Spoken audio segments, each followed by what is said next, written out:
You might be wondering, why do I look so sad? It's because I had something to get off my chest. And guess what? You guessed it. That's right. It's something about a 350Z. Shocking, isn't it? I know. But here, let me tell you something. Have you ever had to take a second look at something? Something so pretty, so nice, them wide hips, smile you just had to do anything for just to see one more time? Well, neither have I, but I have seen a 350Z, and I'm going to tell you about why you should get one.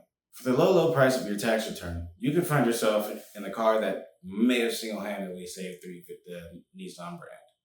Not only is it in the 350Z, it's in the Infiniti G35, it's in this, that, and the other, and probably any platform between '03 to '09.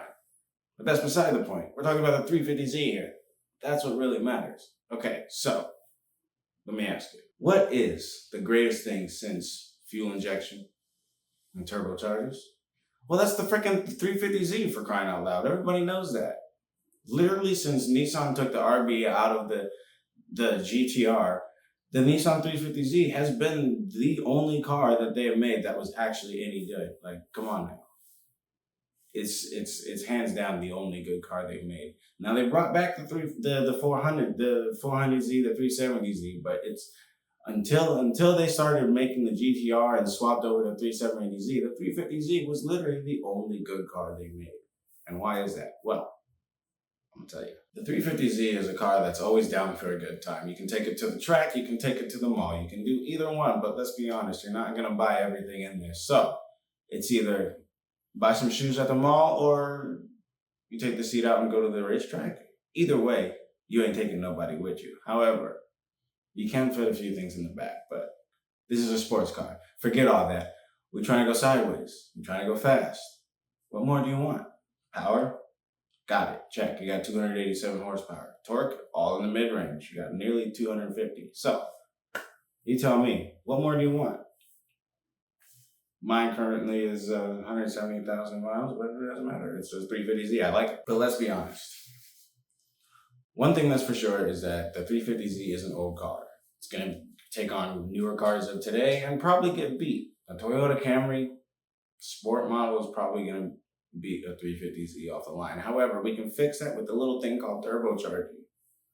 With 5 PSI, that's all you need to go from 286 horsepower in the DE model, which is what I got, maybe less now that it's a little tired, but look, you got 286 horsepower to 350 horsepower with just a 5 PSI and a turbo. Anything higher than that, you're probably going to find yourself with a new hole in your block. So do the internals if you're going to go much higher than that. But hey, it's your car. Do with it what you will, to be honest. I'm really not one to say what you do with your money, but hey, it's your tax return. No matter what you do to this car, you're going to want to take care of the exhaust. It's quiet from factory and everybody knows that. However, there is a right way and a wrong way to do this. The wrong way is to just straight pipe it, dump it out the back, and have trumpets singing all the Christmas carols for literally the rest of your life. No, that's going to hurt your ears and everybody's around you. I'd recommend not doing that. So please, for the love of God, spend a little money on the exhaust. You don't need to go balls to the wall, but get something that's going to at least not make it sound like trumpets. Like, come on, please. Please. My ears don't need to bleed. Even mine. I didn't even touch the exhaust yet, but I do think it's quiet, and I will be doing that soon. Stay tuned. While this car does have 2 seats, I highly recommend that you swap them out. You're gonna need to change those out because they're probably old and tired and probably have many miles worth of booty up in it. And I would definitely recommend changing it because hey, it's your car. It deserves all of your booty all up in it. That didn't come out right. But beside the point. Listen. Swap out the interior. The plastics are a little bit plasticky. When you touch them, they kind of suck.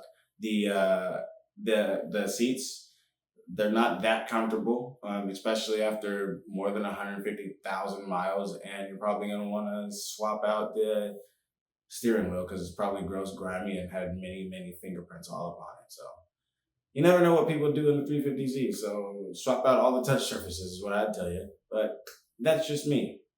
At the end of the day, it's your money. Do with it what you will. But I would spend my tax return on many more 350Zs if I could. Because guess what? I just might. But hey, I made my choice. Your choice may be a Miata. I don't know. It's the wrong choice, but leave it in the comments below. My friends call me Alpha Smurf. Some call me Colby. I'll see you next video. Peace.